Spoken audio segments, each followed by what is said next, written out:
Travel back in time with a trip inside the Iowa's News Now vault. Good evening. Tonight you can legally drive faster on some stretches of Iowa's interstate highways. 65 miles an hour is now the legal limit on interstates in rural areas. But this new speed limit could be costly for some Iowans, both in fines and the toll higher speeds take on vehicles. We'll have two reports. First, Barry Butters is live on Interstate 380 south of Cedar Rapids. Barry, when did the higher limit go into effect? At precisely 11:36 this morning, Maggie, Governor Branstad signed this bill into law in his office at that time, and he did so with a warning.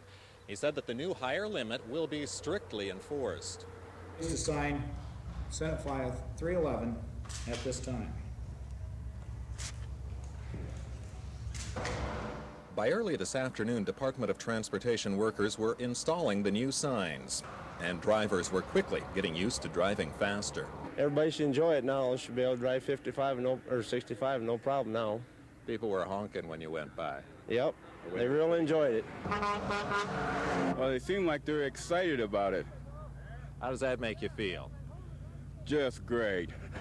Last February, we conducted a highly unofficial test to determine just how many people were exceeding the 55-mile-an-hour limit. Then we traveled about 15 miles on I-380, going at a constant speed of 58 miles per hour. The findings: a dozen people passed me. I passed one. Today I drove the same stretch of road with the speedometer set at 65. I passed 5 vehicles. 5 also passed me. What that shows is that while people may drive faster than before, not as many will break the law. Did you break 55? Yeah. I did, not by much, but I did, I have to admit. Will you break 65? No, I don't think so. For 65, if I can drive that, I'm satisfied. Will you drive 65 on interstates? Not really. I don't think I'll stay maybe 60. For those drivers who do exceed the new limit, fines will be a little higher, and the so-called right to speed law will no longer apply. That means any violation over 65 will count toward license suspension. Now, most neighboring states already have the 65-mile-an-hour speed limit in effect, and those that don't almost certainly will have in the near future. But truck drivers, you should beware. In many states, like Illinois, for instance, that the legal limit there for trucks remains 55. And Darrell Adams reports that car care should concern the rest of us as well. He says driving at higher speeds will take a toll on your automobile.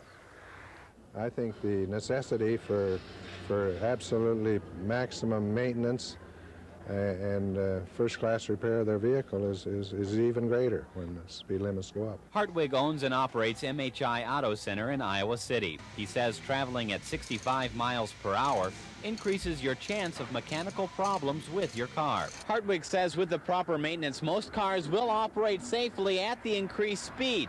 However, he adds, all cars will consume more gas going 65. And I think it is a little more important now. I don't think everybody needs to rush in necessarily and have their car checked tomorrow. But I think it is worth giving some more attention to a car and having people be more aware that things need to be checked. Putney says newer cars should operate efficiently at 65, but if your car is older or has not been checked recently, it could pay to do a maintenance check. First, he suggests checking the cooling system because your car's engine will run hotter at the greater speed.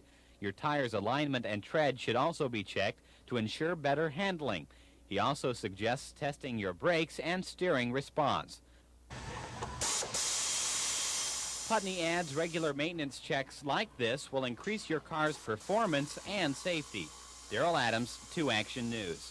And Hartwig told Darrell that if you're considering buying a new car, you might consider a larger one. He says in case of a collision, they absorb the impact a little bit better. Maggie?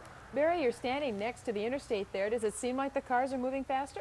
Well, yes, I think they are moving faster, but what struck me when I drove south on I-380 earlier today, what strikes me most is that it seems like the traffic is flowing more smoothly. There seems to be less of the going in and out of lanes. People just seem to be following a general traffic flow. Seems like it should be a little bit safer, maybe. Yeah, sounds like it. All right. Thanks, Barry.